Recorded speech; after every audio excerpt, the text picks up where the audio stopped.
So for me, sorry, my name's Emina Ibrahim. I've just been introduced. I'm a councillor in the London Borough of Haringey. I'm also chair of the National Constitutional Committee, and however, I am speaking for myself today. I'm purely speaking on my own behalf. I'm not representing either Haringey or the NCC. It's been a long journey for me. It started a few years ago when I came along with some colleagues, some comrades, some delegates from the London Borough of Haringey, from Hornsey and Wood Green and Tottenham constituencies. And we attended the Women's Place UK meeting in Brighton. I was interested in the debate, and I wanted to see what people had to say. I was stunned by what confronted me. I'd never seen anything like that in my life. This was a Labour Party fringe event, and we had to battle our way through crowds. I was spat on. I was verbally abused, and I've been on a journey from going that day to sitting at the back of the room, literally shaking in the corner from what I'd seen, to last time I came to this event last year, to sitting in the middle of the room, to now sitting on the platform. It's been a long journey, and it's been really difficult. And it's a huge challenge because of the language that is used around this debate, the extreme language that we see, and actually the ripping away of many of our identities as women who fight for social justice, who believe in equality. When we hear fellow women being described in the most appalling terms as fascists, as bigots, you know, and this language, as soon as many of us, all we want to do is to have a discussion, to have a debate, and actually find a common ground, because I believe there is a common ground to be found, because we absolutely have to. As a party, we cannot allow this to rip us apart, and it's doing that. You know, it's a huge challenge for us, particularly. I'm not speaking on behalf of Haringey Labour, but in Haringey Labour, many of you will know that this is a hotly contested debate, and we, as women and men in Haringey Labour, are described as, and I'm going to use, I hate the terminology, we're called turf central. That's how we're described, and I find that so offensive that we can be, that such extreme language is used about women who want to engage in a debate, and have made Haringey a safe space for women to actually talk about this. And it's very important to me, because I wasn't born in the London Borough of Haringey. I'm going to talk a little bit about myself now. I won't go on too long because it's difficult.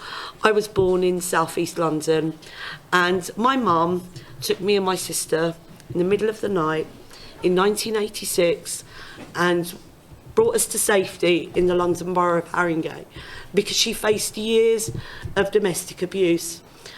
And I'm so angry that we are defined in those terms, because Haringey was our safe place.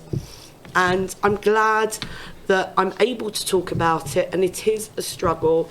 But the fact that I was frightened to come today and walk through that front door, and the challenge that we face as women in the Labour Party and in the broader movement on this issue is really, really important, because actually there is a common ground to be found. The language that's used. I recently saw a well-known political commentator, I'm not going to name any names, I'm not going to, do a video rant, and the way in which women's experience, which is why I got a little bit slightly emotional there. The way in which women's experiences were described and the terminology that was used, whatever has happened in your life, actually, there are things that bring us here. Okay, and that is why we want to have this discussion. That does not mean that we can't find a common ground that makes everybody feel safe within the Labour Party. That does not mean that we do not find common language which makes everybody feel comfortable. We have to do that because that's who we are. We are the Labour Party. We are the place which is supposed to be safe for everybody. And I hope we can start a conversation about a pathway to a safe discourse, and people do not feel frightened. People do not feel that they can't walk in through the front door and have a discussion about this debate.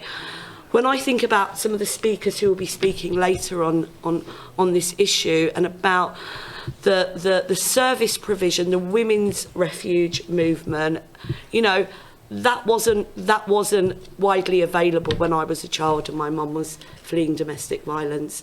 And actually those services are so important to women. Yes, we can find a common ground. Yes, we can make sure that everybody has the opportunity to have somewhere safe when they are in that situation. But there is a conversation that has to be had, and it's not by describing those who want to have that conversation as fascists and bigots. That has no place in our party. Absolutely no place. That is not how we should engage with each other.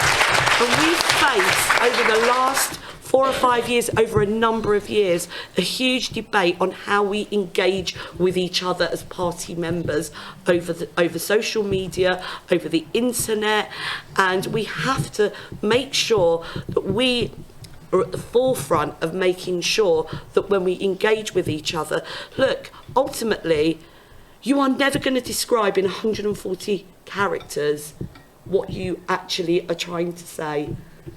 But the problem that we face is that environment of this constant kind of Twitter wars that we have, and the language that is used, whether it's in person, whether it's over the internet, it has to stop. It has to stop. Otherwise, we are going to rip ourselves apart. So we have to start that conversation. Hoping we can start it from this conference forward. Thank you.